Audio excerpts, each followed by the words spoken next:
Okay, just start recording. Just start recording. Just start recording. Just start recording.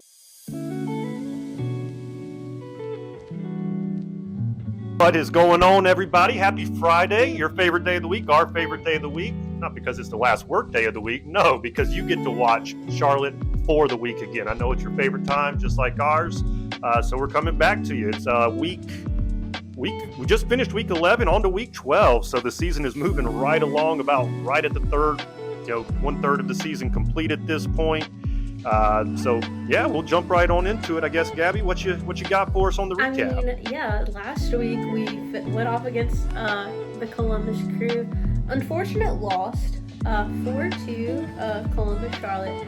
However, I mean, losing to the number one team in the Eastern Conference, I think that we would take that any day. I'm still really glad we did put up some points on the road. So out of the 5 road games we've had, we put up 4 points. Definitely not our best, but that's okay. This is though the most points Dean Smith, or the most points at our. Okay, let's try it again. Now this is the most goals allowed under Dean Smith, so that's definitely a new low for us. But I mean, it is what it is, I guess. And this is our second straight loss, so I feel like morale's a little bit down with the team. I don't know. What do you think, Mark? Yeah. I mean, obviously not a lot of good. Giving up the most goals ever under Dean Smith stinks. 2 straight losses stink. 4 points in 5 road games stink. So all of those kind of tend to an angry mark, overall. But I'll be honest, I'm not that angry. To your point, right when you jumped in, right? I mean, it was Columbus. They are, I had even said in the preview last week, this is not a team to mess around with. They are one of the best in the league, have been one of the best in the league for the last 5-6 years. And they did everything as advertised, right? They were great out there. Columbus, anytime they had an inch, they took it, right? I mean, they were a great team on the field. And what was disappointing really was the performance, right? I mean, they, like Charlotte, you're going to have that happen. You play 20 games, you're going to have 1 or 2 that it's just not there, and that was certainly indicative in that game. I mean, they, I even saw the post-game, press conference with Dean Smith. He mentioned, like, I don't think I can rate one player above a 6 out of 10, which, most of the time he's rating players 7, 8 out of 10. And so it was just a collectively, poor performance, and when you have that against a team like Columbus, they're going to expose you. They're going to put 4 goals up on the board like they did. It was very uncharacteristic mistakes, though. I mean, the one thing we know about Charlotte since Dean Smith has taken over is the fact that he keeps the team. They don't make mistakes. They're not mistake prone, right? To see, like, Kalina have the game that he had, it was easily the worst game I've seen Kalina play since Dean Smith got here. It was, Liel Abada might as well have been a helicopter in the box with that, penalty that he gave with his arms all waving all over the place. Like, there was just a lot of mistakes in the game. It was just sloppy. It was sloppy. And again, is that a reason to be upset? Maybe sometimes it is, but this isn't something that we see out of Charlotte regularly, right? If this was a common thing, like every time we play a good team, we just, poop down our legs, then I'd be a little bit more upset. But this doesn't happen. We don't see this happen very often under Charlotte. I'm chalking it up as a bad game. And to be fair, the boys did show fight out there. They obviously got behind a couple of goals. They came back, made it 2-1, and looked really dangerous right there after that. Then they got down 3-1, made another goal to make it 3-2. I mean, they were fighting out there. They were, obviously trying. They were making way too many mistakes, things that we just don't see from Charlotte on the regular.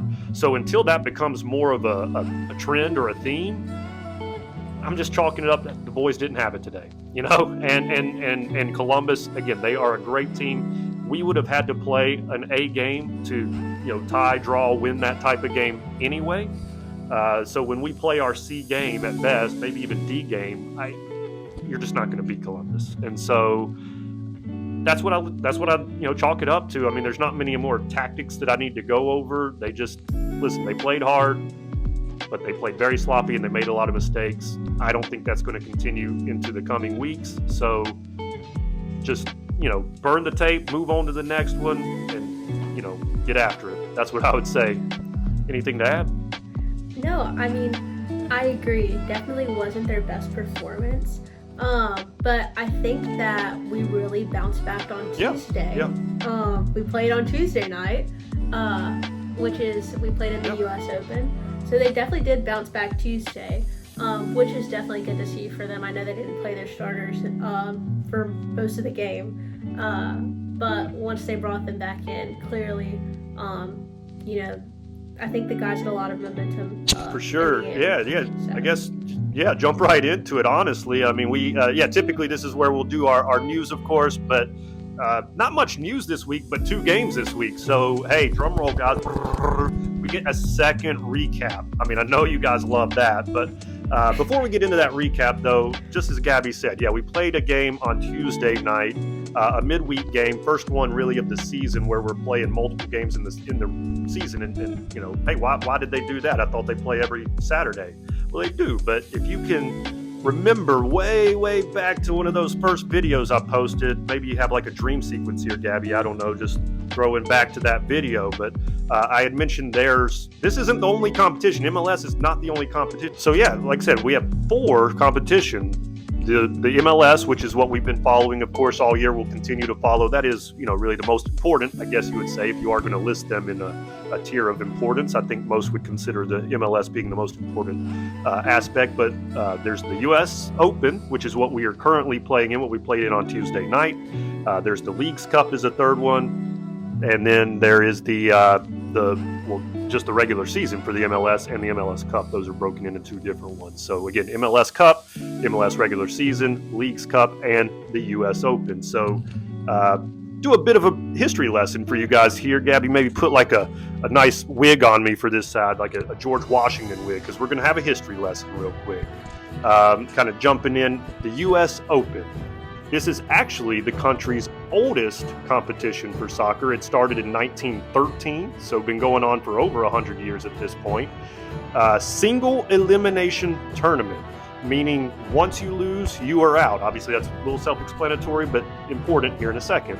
Why? Well, there's no ties, right? In the MLS, obviously, you can tie a game and move on to the next week. Not so much in the U.S. Open because somebody has to win and somebody has to lose. So you do get extra time, you get penalty kicks, things like that in the U.S. Open. But what makes it unique really to anything else is anybody can play. Literally anybody can play in the U.S. Open, hence the name Open. It's open to everybody. Basically, amateurs are playing, prelims and kind of qualifiers leading up to the tournament. The final, the tournament technically only takes 96 teams total, but you'll play the qualifiers up to that point, and then the final 96 make it, with all of the MLS teams getting byes to the round of 32 because they're seated much higher, which is where we're at right now. Maybe Gabby and I should join a team. I think we'll get a team and maybe try to qualify in the 2026 U.S. Open so that we can maybe play against Tim Ream and the boys. We'll make it through and get to play them on the field. That'd be excellent. But no, really cool competition. Just because again, you can literally be having a drink at the bar and decide to join the league, and voila, you're on the field playing against legends. So pretty cool deal there. Tuesday night was Charlotte's first match of the season in this particular competition. It was the round of 32. We were playing over in Cary. We were playing North Carolina FC, which is a USL or a United Soccer League side. And so kind of leading into that, this will be your recap for that game. So jumping into the recap, again, Charlotte FC against North Carolina FC, again, a USL side. As far as Charlotte, we didn't put all of our, number one or our starters on the field to start the game, right? We know that we have a game again on Saturday, a very important game, which I'll get into here in a little bit in the preview against Nashville. So didn't want to waste all of our energy. The only what we'll call regular or, normal starting 11 player on the field was Andrew Privet. which he played very well, to be honest. And then also, quick shout out, Kerwin Vargas, who's not really he doesn't typically start, but he does play in most of the games for Charlie. Usually comes in as a sub. He did start this game and actually played the entire game. And not only that, this was Kerwin Vargas' 100th appearance for Charlotte FC. Only the third player ever for Charlotte FC to get to the 100 mark. Kalina and Bronico are both already there. Melanda will be reaching that mark here in another month or two. But still a very big, congrats to him. 100, appearances for the squad. Very cool achievement for Kerwin Vargas. Just want to quick shout that out. But for the game itself, again, it was mainly our subs, our Toklamadis of the world, players that don't typically get on the field right away, and that definitely showed within the game. It was 0-0, 0-0 the entire game for the first 90 minutes. Nobody scored a goal.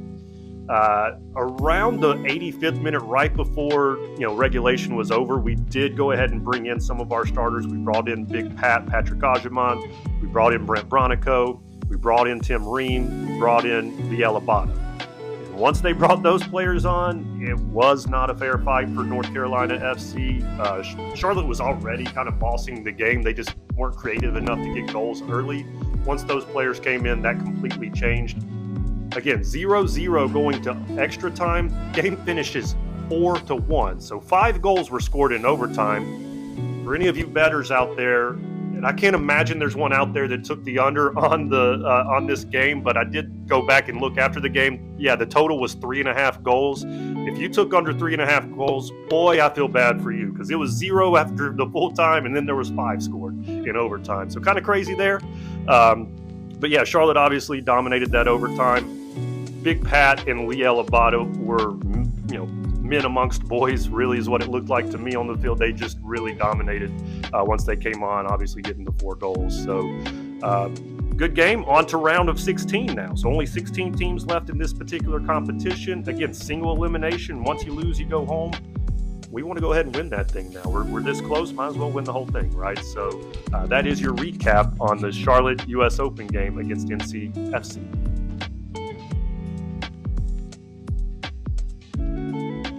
All right, now jumping right into around the league. Miami ended that skid, as Mark likes to call it. This is a skid. They ended their losing streak, and they thumped the New York Red Bulls, 4-1. So as a jumper, definitely a high-scoring game, esque. And Messi scored too. Pretty cool to see. But 4-1 Miami over New York. And San Diego, they actually had a really good game this weekend too. They won 5-0 over Dallas, who Dallas beat Miami the previous week. So kind of cool to see that. I don't know, Mark, what do you think about those games? Obviously good for Miami to jump back on it, I guess. Knew their losing streak wouldn't last that long, and obviously Messi kind of bossed that game. Great game from him with the goal. San Diego, we kind of, not threw them under the bus last week, but we did kind of, hey man, you guys seem to be sliding. They were like, well, slide this. We're going to score 5 this week. So that was impressive by San Diego to say the least. Obviously, the ones that stuck out to me were Atlanta. They have now not won in 5 straight games. They did draw this week. They didn't lose this week. They at least drew 1-1, actually against Charlotte's opponent this week in Nashville. So that was a 1-1 draw there. And then, of course, I have to check back in on our poor souls down at the bottom of the league, both Montreal and Galaxy. I told you, hey, they got to win before June. Did they win this week? Did they win this week, Gabby? They both lost, unfortunately. They both lost again. We see it right here. I don't know why I said it like that. I can see the scores just like you can. But they both lost. Philly beats Montreal 2-1. Close game for Montreal. and Galaxy are now just creating new ways to lose. This was, I hate to laugh. I don't hate to laugh. Galaxy lost this game 1-0 against Sporting KC. But not only did they lose it 1-0, they are the first team in MLS history to lose a game without giving up a shot. Not just a shot on goal. They didn't give up a shot at all. Obviously, the goal was scored as an own goal. Tell us about that one. Yeah, it was scored on an own goal. I mean, you hate to laugh at other people's misery, but oh my gosh. I mean, they just literally are inventing new ways to lose. You've never seen it in your life. They lost a game without giving up a shot. So both teams remain winless. Could you have imagined, Gabby, just quick hypothetical, what if you and I, instead of living in, Charlotte metro area like we do, what if we lived in whatever the heck the metro area is of Los Angeles, Inglewood? I think Inglewood's just in Los Angeles. I don't know their geography, but what if we lived in Inglewood and you and I just decided, hey, it would be fun. We both love the LA Galaxy. They won the cup last year. We should start a show and do content on the LA Galaxy. I would love that. And then we did it this season, and then they just lose every game. That would have really stunk. I'm so glad that we're Charlotte fans. I'm so glad that we have Charlotte instead. We got a team that we can root for and can actually win some games too. So, I don't know. We need to get it together after this 2-game, losing streak. I don't know if we'd have made it to it would have probably been week 5. I'd have been like, you know what, we're just going to pack up shop and try again next year. So, that was... I mean, I don't know what more the Galaxy, what more you could say to their performance this year. It's just a series of unfortunate events. It really is. I can't imagine the morale on that team, in those locker rooms. I can't even imagine what their fans are thinking. It has got to be it would be miserable. The biggest fall we've seen in a while. And then what does that do for the standings after seeing all the scores? I mean, we were just talking about the Galaxy. They're still sitting in last place, so we're starting on the West. And up top, we've got Vancouver leading the pack with a 7-point difference between them and Minnesota.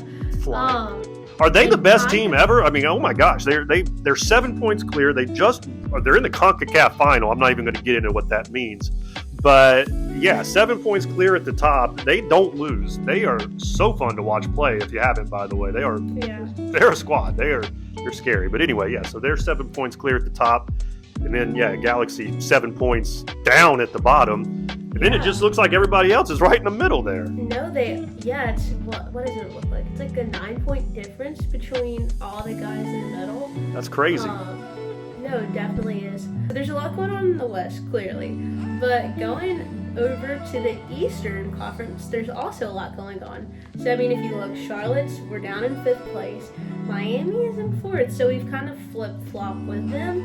And Columbus is kind of skyrocketed to 1st place with a little 2-point difference there between them and Philadelphia. And Atlanta, our so-called rival, is now in 13th place. Bottom 3. It's definitely more games played than points scored. That's tough. You do have I mean, they're not good right now. What else can you say about Atlanta? Maybe they'll turn it around. Who knows? They've spent enough money to, but they're down there and they cannot buy a win. Didn't win a single game in the month of April. Hadn't in May neither. Obviously standings. Don't love to see Charlotte continually dropping. Obviously we were first 2 weeks ago and now we're sitting in 5th, but that's how it goes when you lose a couple games. He's still semi-early in the season, so still plenty of time to catch back up. I mean, we're not too far behind. Obviously that leads to a very, very crucial game this week, which we'll get into here in a second. So appreciate the standings there, Dave. In Montreal, they're still down there too. And my lukewarm hot take. Can you call it a lukewarm hot take? Hey, it's just a lukewarm take. Anyway, the lukewarm take from a couple weeks ago where, hey, they're going to win a game before June. That might be capped. Neither one of those teams can find a win right now. But, hey, we're pulling for them this week. Come on, the Galaxy. Come on, Montreal. Let's get those 3 points this week for you guys. It's time. You guys need a victory. All right, and now for everybody's favorite segment, the one that kind of started it all here. This one is brought to you by Sam the Barber, who gave me a fresh fade. Look at this thing. I mean, just killed it, so had to shout him out real quick. Thank you, Sam the Barber, up at Good Hair Barber Lounge. So go check it out in Rock Hill if you happen to be there. But for the match week preview, Gabby, who do we have this week? What's going on? Yeah, so this week we're playing Nashville again. Nashville sitting in 6th place with 17 points, while Charlotte's sitting in 5th with 19 points. So that's what we've got, and we're on the road again. So definitely not excited to be on the road, especially for our guys, just because of their confidence level when they're on the road. But we have beat Nashville previously, a few weeks ago actually. So kind of excited to see how the guys play this week against Nashville, to see how they do overall. Absolutely. To me, and I know I probably say this a lot, and I think I mean it most of the time when I say it, but I really mean it this week, Gabby. This is the most important game we have played all year. Really and truly. Like, this is such a pivotal match. Like, these are the matches that, you play 1 out of 36 games and they can all mean something. But this one, I mean, you look at where they're at in the standings. You just mentioned it, right? Nashville right behind us, sitting in 6th place. Charlotte's in 5th place. But if you go look at the numbers a little bit more in depth, Charlotte's 3 points out of 2nd place, which sounds great. But guess what? They're also 3 points out of 9th place. And if we don't win this game, if we're at 0 points after this, we could very well be in 9th place. And that, I've been talking crap about Atlanta all year. We'd be 1 or 2 spots away from them potentially, right? So the I guess intensity of this game, like it really is going to be the biggest game Charlotte's played all year. They have got to want it. They've got to bring it, right? I sat here and I kind of debated, hey, do I do another preview? I don't know that I need to do another preview. If you guys want to kind of tactically understand the differences and similarities between Charlotte and Nashville, just go pop on the video from a couple weeks back, right? It's, neither team has changed very much in 3 weeks. So we played them just 3 weeks ago, obviously beat them 2-1. But if you remember, that game was very, very tight. Nashville actually was leading pretty much the whole game. They scored a first half goal. Hani Mukhtar, who I actually highlighted in the video last time, he did score their goal early. They had the lead the entire game, all the way up until the 85th minute when Zaha kind of put the cape on his back, took on some defenders, got fouled, took and made the PK, tied it up at 1. And then, of course, we had Pep Biel doing Pep Biel things, making a great assist over to Toklamati, who scored the game winner in the 90th minute, 2-1 Charlotte. But as Gabby said, that was at home. We win at home pretty much every time, as we know. We don't do that on the road. So, and the way that game was contested last time, it's going to be a tough one. This has got to be one of those that Charlotte's just got to want it more, right? There's nothing tactically that needs to be said about that. It is a very important game from the standing standpoint. The winner of this game is going to be looking very good, kind of moving forward in a really good spot. The loser of this game is going to be log jammed at the back. Is it still early in the season? And it's not like a loss is going to, no, a loss isn't going to absolutely kill you. But again, just with the amount of teams that Charlotte has below them right now, and where we know Charlotte wants to be for the season, to me, this is just a vital game. If we can find a way to get it done, I think that would be absolutely huge. So, yeah, kind of keys to the game, right? What it's going to take to win. For me, like I said, for Charlotte, it's just going to be, again, really about that grit. Got to keep going, got to keep pushing. Communication, obviously, right? Staying organized at the back. This team, Nashville, that is, scored 7 goals 2 weeks ago, if you guys remember. So obviously they're very capable of putting the ball in the back of the net. I mean, that's the most goals that have been scored in 3 years.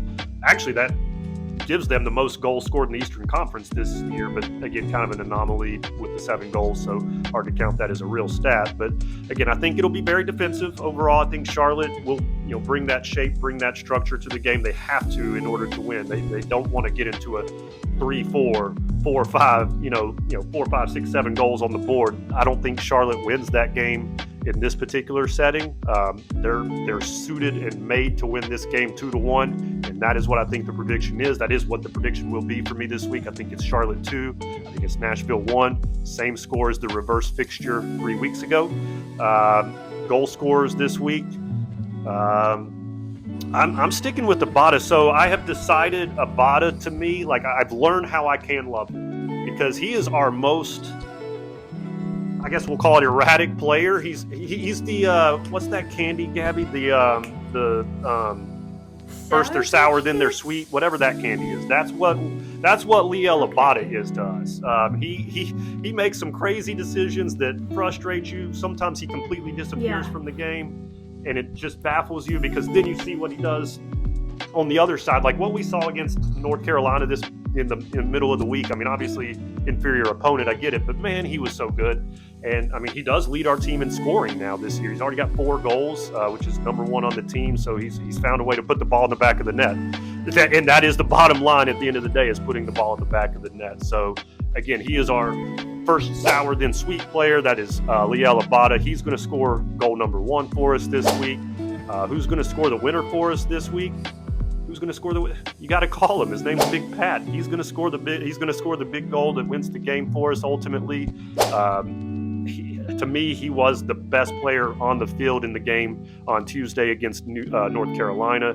He looked like he was really, really, forcing his will, I would say. And if he can play like that against Nashville, I don't know if it was this competition that he just felt like he could dominate, and that's why he played that way. But he just looked so good out there. And if he can do that against Nashville, he can do that against the MLS sides. I don't know why not to say that he does, get small or shrinks when he plays against these other teams, but what we saw out there on Tuesday was a man possessed. And if he can play like that, bring that same energy to the field Saturday, he's going to get that winner for us. Again, that's going to be Charlotte 2. That's Nashville 1. As always, it's for the crown.